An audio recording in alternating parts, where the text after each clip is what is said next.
ఈ రోజే డౌన్లోడ్ చేయండి. మీ ఫేవరెట్ షోస్ చూడండి. నేను చెప్తే ఆ రోజు మాట్లాడకుండా ఎలా తాళి కట్టావో ఈ రోజు అలాగే మాట్లాడకుండా రుక్మిణికి విడాకులు. అది కాదు పెద్దయ్య, నేను చెప్పేది నువ్వు ఒకసారి వినండి. కాదంటే మాత్రం నా మీదొట్టే.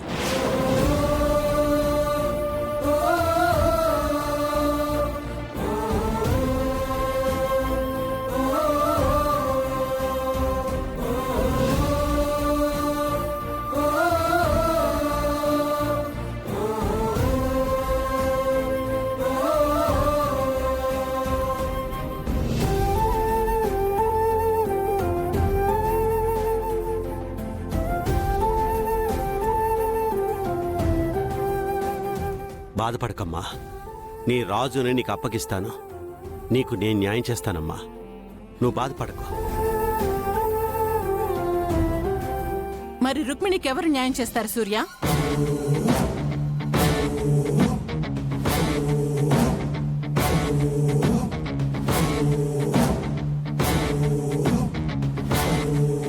రాజునిచ్చి నాకు పెళ్లి చెయ్యండి అని రుక్మిణి ఎవ్వరిని అడగలేదు. 25 తన తండ్రి ఏమీ అడగలేదు. అడక్కడక్క ఒక్క మాట అడిగాడు అని తండ్రి మాటని కాదనలేక రాజు చేత తాళి కట్టించుకుంది. రాజుని భర్తగా అంగీకరించిందిగా, రాజుతో జీవితాన్ని ఊహించుకుంది కదా. ఇప్పుడు రూప భర్తని రూపకి అప్పగించాలి అంటే రుక్మిణి భర్తని రుక్మిణికి ఎవరిస్తారు?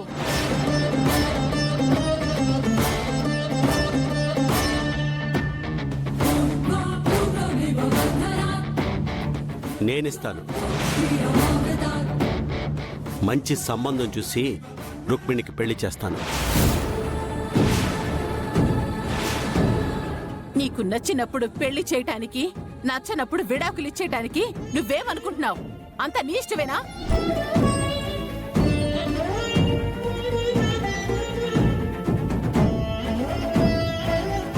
ఇది ఒక ఆడపిల్ల మనసు, ఆడపిల్ల జీవితం. విడాకులకి నేనొప్పుకోను.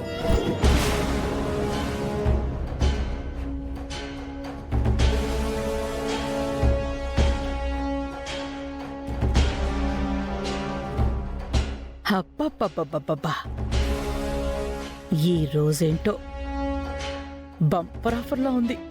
ఒకే దెబ్బకి 2 పిట్టలు. ఒక పక్క ఈ రూపకి రాజుకి విడాకులు జరుగుతున్నాయి, ఇంకోవైపు ఇప్పుడిప్పుడే కలుసుకుంటున్నా నా తమ్ముడు ఈ విరూపాక్షి ఈ విడాకుల కారణంగా శాశ్వతంగా దూరం కాబోతున్నారు. పడండి పడండి, ఇంకా గొడవ పడండి. అది చెప్పడానికి నువ్వెవరు? తన తల్లిని. తల్లి అనే హక్కుతో చెప్తున్నా, విడాకులకి నేను అంగీకరించను.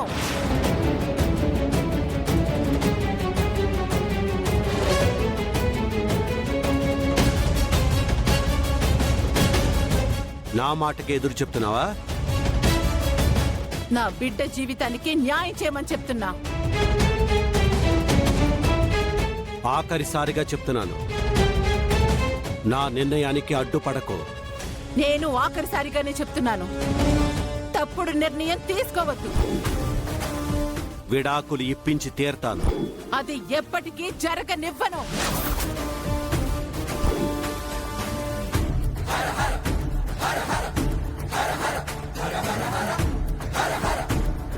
చూస్తూ ఉండు, జరిగి తీరుతుంది. చంద్ర, అన్నయ్య. లాయర్ని పిలిపించు. అలాగే అన్నయ్య.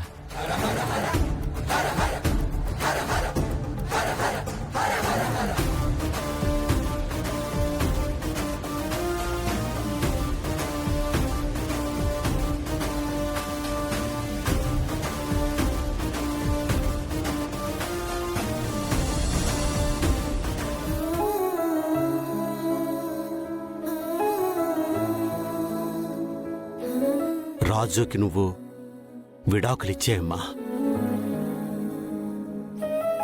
నీ లైఫ్లోకి ముందొచ్చింది రూప. రూప తర్వాతే నీకెవరైనా.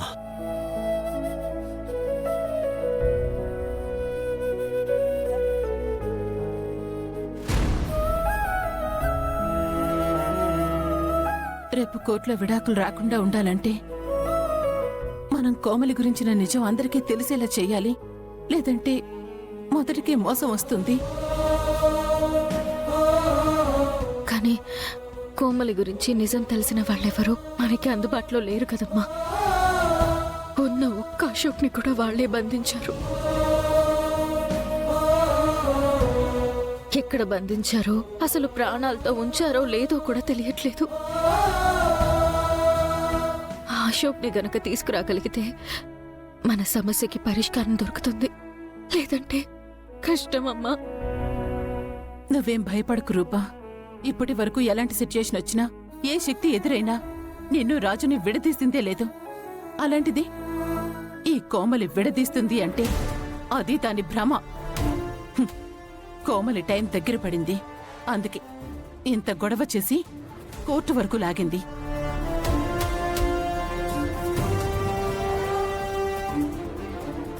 ఏం కాదమ్మాయి గారు, కోమలి గురించి పెద్దయ్య గారికి నిజం తెలియడానికి ఇదే మంచి సమయం అనుకుందాం. బట్ ఏ ఆధారం లేకుండా ఎలా ప్రూవ్ చేయగలం రాజు? చూద్దాం అమ్మాయి గారు, మంచికెప్పుడు మంచే జరుగుతుందని నమ్మే మీరు ఈసారి కూడా మనకు మంచే జరుగుతుందని మీరు నమ్మండి.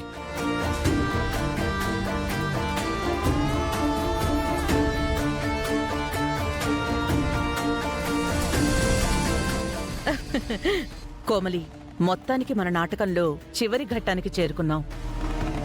ఈ రాత్రి గడిస్తే చాలు, రేపు మన కలలన్నీ నెరవేరబోతున్నాయి. రాజు రూపలికి విడాకులు రాబోతున్నాయి. నీ చేతికి ఆస్తి పేపర్లు రాబోతున్నాయి. ఆ ఆస్తిని మనం అనుకున్న దాని ప్రకారం మనం పంచుకోబోతున్నావు. ఆ తర్వాత నువ్వెక్కడికైనా దూరంగా వెళ్ళిపోయి నీకు నచ్చిన జీవితాన్ని నువ్వు గడిపేయి. మీరు చెప్తుంటే నా చెవులకి చాలా వినసొంపుగా ఉంది విజయాంబిక గారు. ఇన్ని రోజులు మనం అనుకున్నది రేపు నెరవేరబోతుంది అంటేనే చాలా హ్యాపీగా ఉంది. ఈ రాత్రికి నాకు సంతోషంగా నిద్ర కూడా పడుతుంది. ఆస్తి విషయంలో నువ్వు గెలుస్తావేమో కానీ అశోక్ విషయంలో నువ్వు గెలవలేవు కోమలి. ఎందుకంటే నువ్వు నాకు కావాలి. కోర్టులో నువ్వు గెలవగానే అక్కడే అశోక్ని లేపేస్తాను. నెమ్మదిగా నేను నా సొంతం చేసుకుంటాను. ఇది ఫిక్స్. దీన్నెవ్వరూ ఆపలేరు.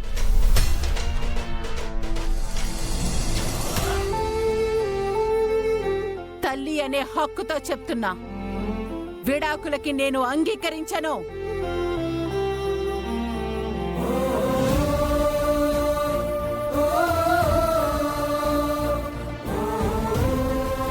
అన్నయ్య, భోంచేద్దాం రండి.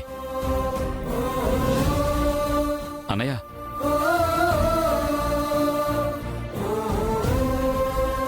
ఏం ఆలోచిస్తున్నారన్నయ్య? ఏంలే చంద్ర, ఆ విరూపాక్షి ఇంతకాలం సైలెంట్గా ఉండి నా మీద గౌరవం ఉన్నట్టు నటించి ఈరోజు తన బుద్ధి చూపించింది.